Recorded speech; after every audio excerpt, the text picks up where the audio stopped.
slow down, I don't wanna slow down till I burn out. I just wanna live fast, I don't wanna look back and say I could've done more than I did now. Sometimes it can be hard, yeah, it can be hard, yeah, it can be hard when you grow up. People fill you with doubt, you start thinking about what you're gonna do now. But we only got one chance and got one life to live, and it's do or die, gotta make it count. So lose your worries, let your problems go on until my whole body burns out. I ain't never gonna slow down.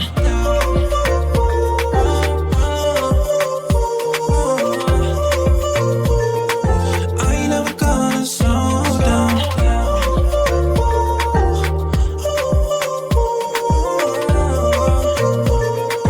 I ain't never gonna slow down.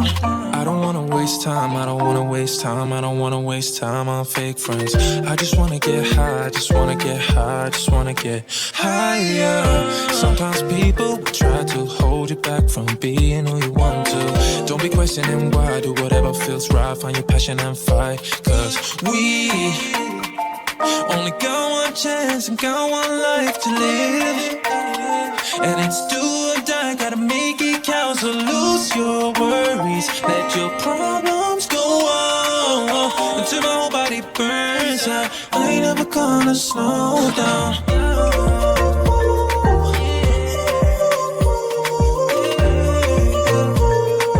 I ain't never gonna slow down.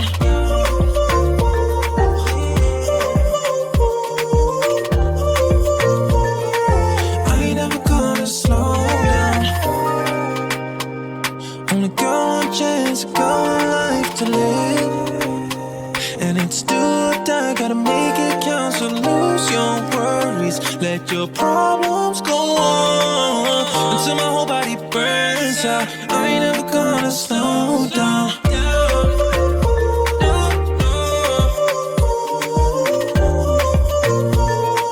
I ain't never gonna slow down.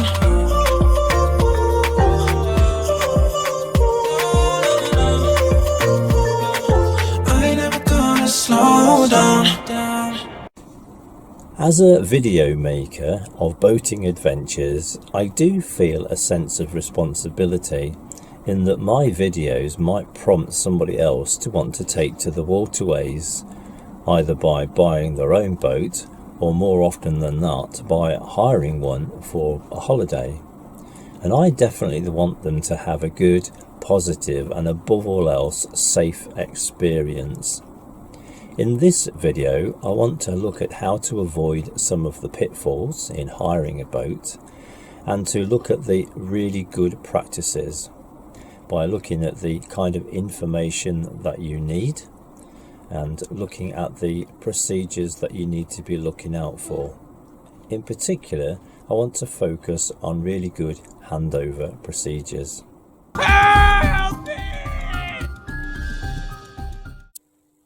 If you have been following my videos for some time, you may remember this terrifying incident that happened to me on the North Oxford Canal.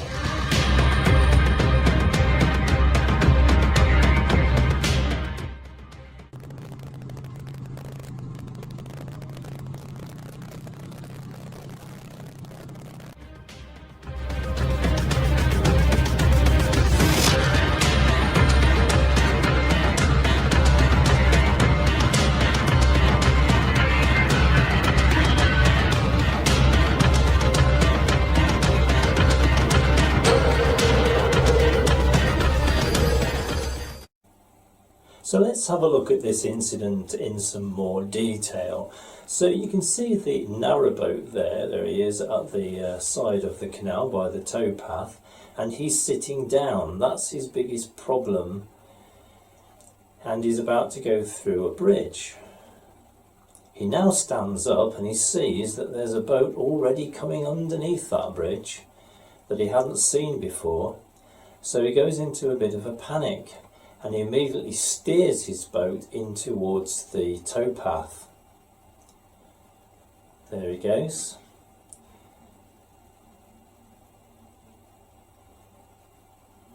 Now I'm sure he's still going forwards with the revs at the moment, and he now goes right onto the towpath to the bank there, which then pushes his boat out at the back again because he's still revving. He could have saved the day at this point by turning the tiller the other way, and he could have put the boat into reverse and it would have brought him back towards the bank. He obviously doesn't know that, so he just keeps powering away, and that brings him even further out. Just as that boat is about to go past, they have to steer away from him and they head straight for me. And you'll see from this next shot just how close they come to the swamp duck. They literally miss it by inches. They were very skillful. Here it is again. There he is, sitting down. A very lazy narrowboater. Coming up to a bridge like that, you need to have your wits about you.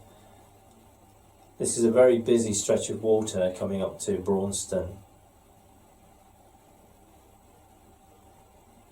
There's his panic. Straight into the bank. Just keeps powering away.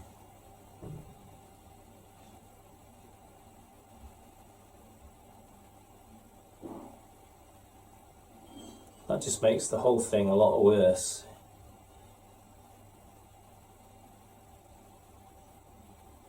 He has no control of this boat whatsoever. It doesn't know what to do at all. He's only got one method of controlling the boat, and that's to just keep going forwards.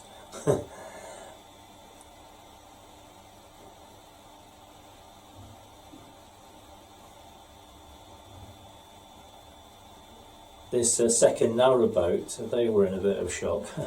And of course, if they had hit the swamp duck, my claim would have been against them rather than him, because you know, they would have hit the boat, but he would have really caused the whole incident. But he doesn't even bother to look back, so he's no idea really. And off he goes, totally oblivious. Now, if you thought that was an isolated incident, here is the same boat trying to get into the marina from where they hired the boat. Cool. No, they're not going to hit it the first time, they've got to back up.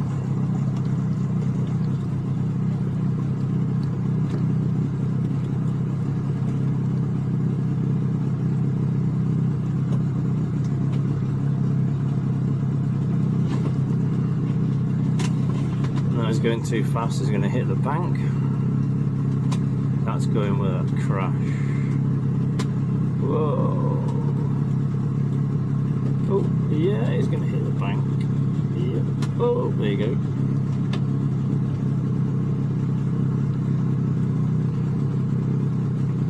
This is a masterclass on how not to go into a marina.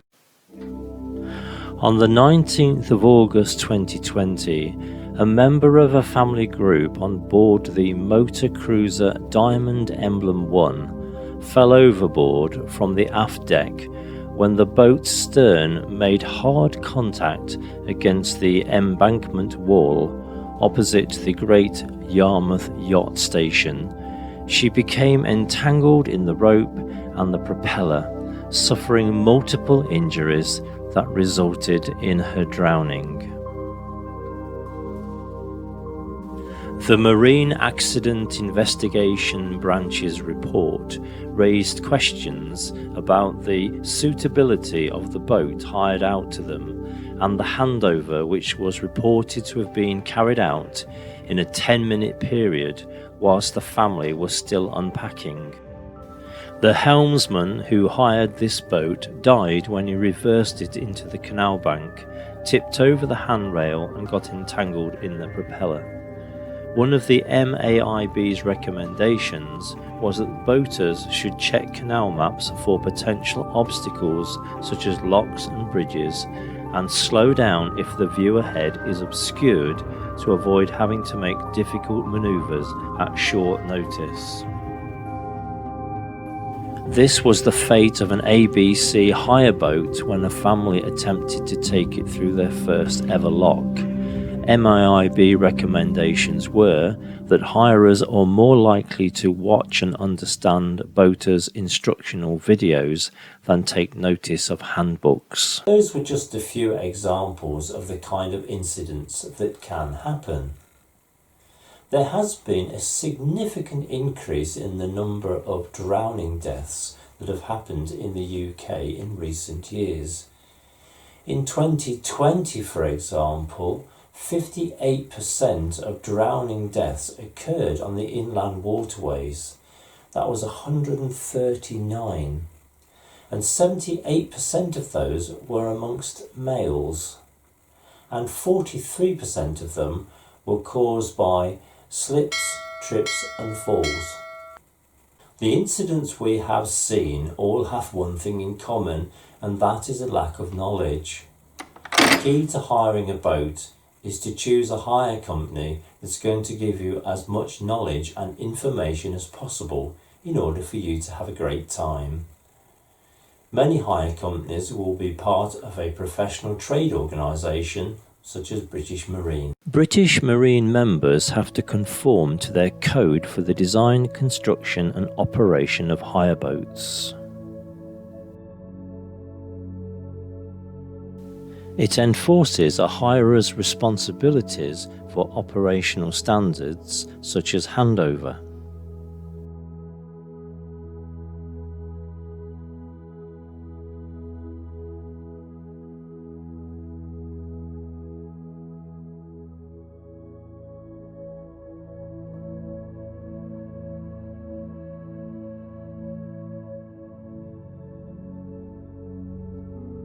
This section is primarily concerned with the way in which boat hirers are provided with sufficient information and instructions to enable them to safely undertake the trip. The information in the code is very detailed, so I will leave a link in the description below. It's Thursday the 24th of November 2022 and today I've come to Sawley Marina and we're going to have a chat with a local boat hire company owner. My name is Melanie Franklin Price and I'm the owner of Tillergill Canal Holidays.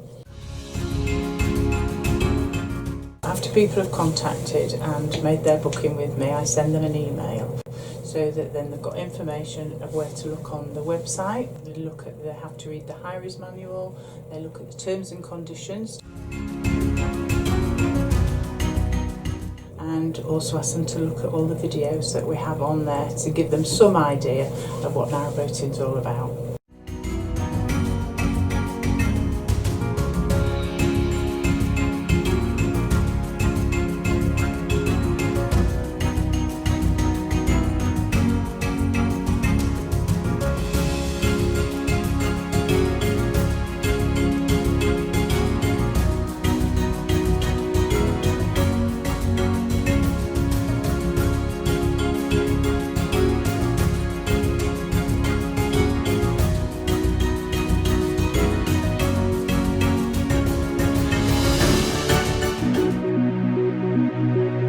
Okay, so now the water levels are level with the water outside the lock and the water inside the lock. We're now able to open up the gates. So we're going to make our way to the end of the gate, the big white bit, using our back and the bricks on the ground. We're just going to nice and gently open up the gate.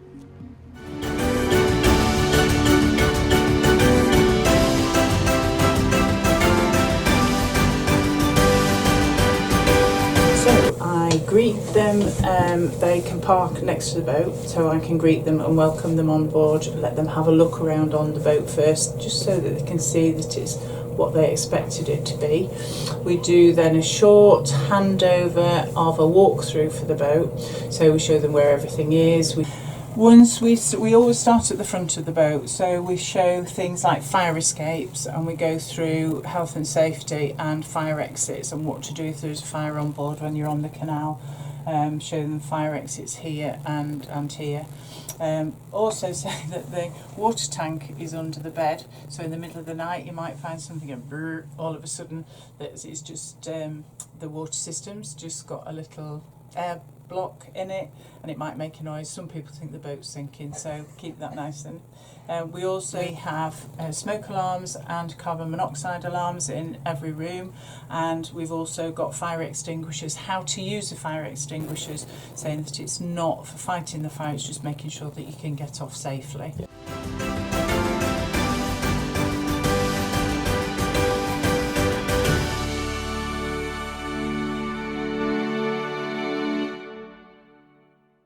We talk about health and safety, we talk about fire. Not everybody has a wood burner.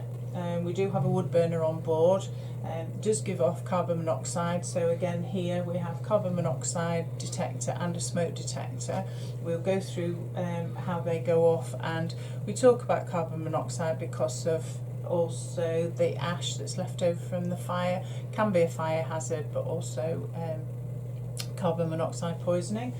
Again, fire extinguishers, fire escapes such as the hatch, the cooker, because that's propane and that can give off. So show them how the cooker works. Also show them, if we've got two couples, how the bed works, right, so that they can pull it out for use. And show them how the toilet works, which is a big issue. Cassette toilets don't go down very well sometimes. And we talk to them about the gas and power banks, the batteries and things like that, so that they know how the boat works. Yeah. The handover process is about 2 hours. We have 45 minutes or so on the boat. That depends on what experience people have had it in the past. They may have never been on a narrowboat before, or we might have really experienced people who have hired boats before, or even own a shared boat and go out twice a year but just want a different experience. We have 45 minutes roughly on the boat, and then I take them out onto the canal, up through the first lock.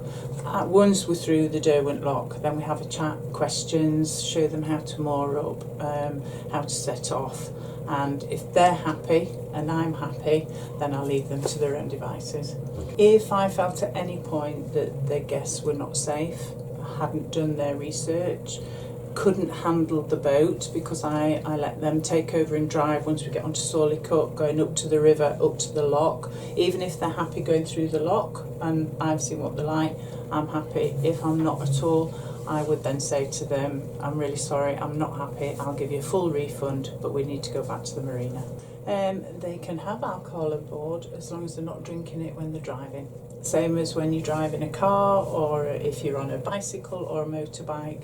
If you're under the influence of not only alcohol but drugs, cannabis and things like that are quite popular at the moment. So as long as they're not under the influence of anything, if they're moored up, not a problem, but it's don't drink and drive.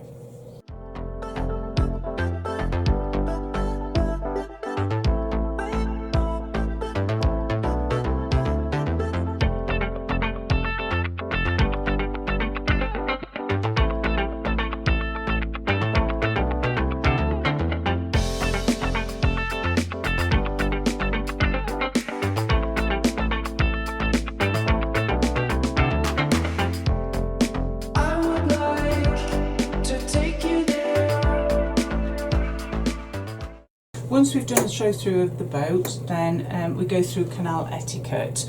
We do have a handbook which has got everything that we've discussed is written down if they can't get a signal on the phone to look at the website. So you've got the high-rise manual and you've got the terms and conditions. You've also got the boater's guide on here as well. So anything they need to look at is here. We also have obviously the Collins and the Nicholson's guides. So we go through the route that we're going to take up the Trent and Mersey. I show them where the LSAM points are, rubbish or refuse collection. We plan the route with them. Most people have actually looked at the route before they come anyway, but we've planned the route so they can see where the turning points are or the winding holes. They can plan the route and when they're going to turn around and come back again, so they should know exactly where they're going. We also then go through the use of life preservers, and we do suggest that they wear a life preserver all the time that they are on, whether they're good swimmers or not. We don't know what's going to happen if they fall in a lock, knock their head. If they fall in the water, it can be cold, there's logs and all sorts underneath the water, so we do advise them to wear these all the time. And we have one for every person on the boat. Children as well, we have various children's like buoyancy aids, theirs are. So they're all fitted with one before we leave the marina. Membership from British Marine, it's a quality check more than anything. We went through quite a rigorous daily check of the handover process, what we include, health and safety, emergency, so how they would report emergency if they were unwell or if there was a fire while they were on the canal. They look at the facilities we've got on board. They even include TV and Wi-Fi, which we don't have of either. And they look at our safety procedures as well. Oh, lots of things that people can do to prepare to come on a narrowboat. Go and have a look at narrowboats, go and have walks by the canal, watch all the blogs such as this one and videos. That there's plenty on either YouTube or Facebook or even Instagram that they can look at and see what the experience is like before they come on board.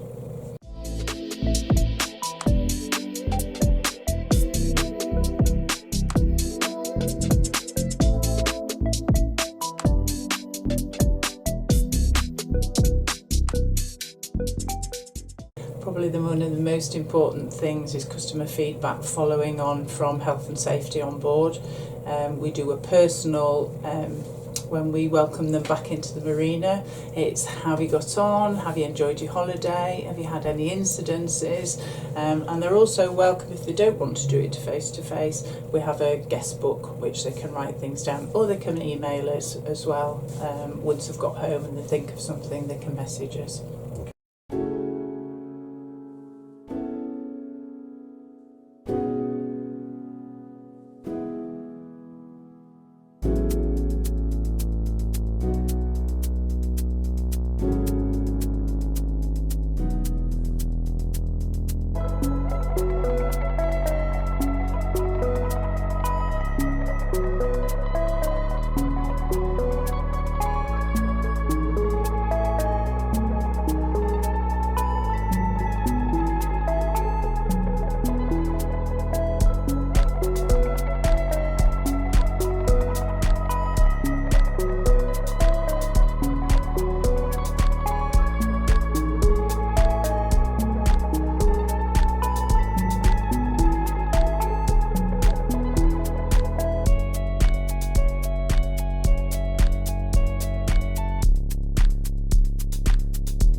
Customers experience a wide variety. They usually, when we welcome the guests back into the marina, they're so excited. We've had a fabulous time, we've really enjoyed it, the boat's been comfortable, they've enjoyed going through the locks and meeting people, often talk about how friendly everybody is at the locks. They talk about the help that they've had and the support that they've had during going through the locks, especially for the first timers.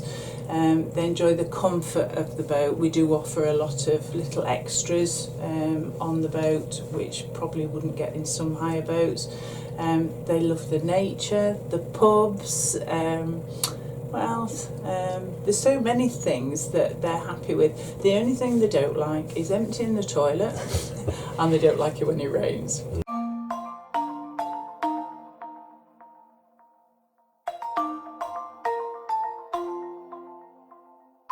Yeah, I don't wanna slow down, I don't wanna slow down, I don't wanna slow down till I burn out.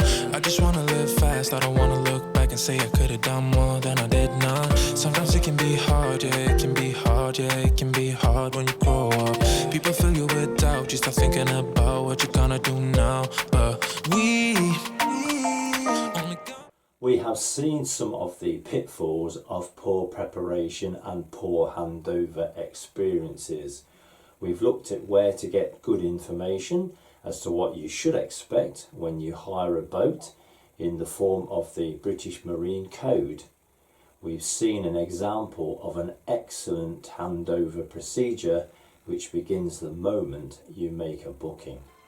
Steve and I have also hired boats on canals. On the Bridgewater and Taunton Canal, we hired a boat from a centre which is part of another professional organisation which is very much concerned with safety and safe procedures, and that is the Royal Yachting Association. The boat that we're using this morning, I believe, is an Orkney, and it's about 15 foot, and it's got a 9.8 petrol engine outboard motor on the back, and is obviously completely GRP. So I hired the boat from the Somerset Boat Centre.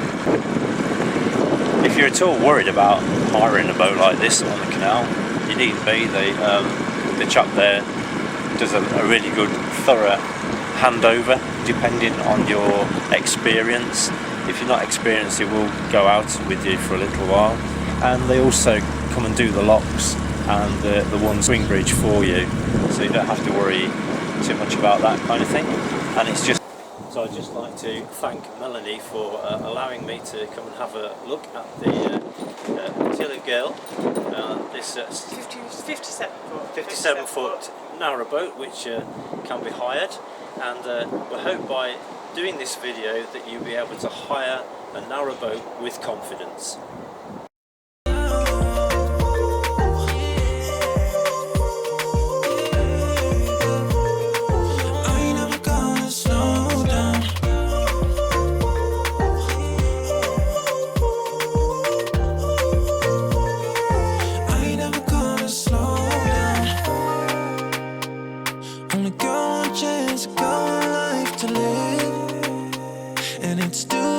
Gotta make it count, so lose your worries, let your problems go.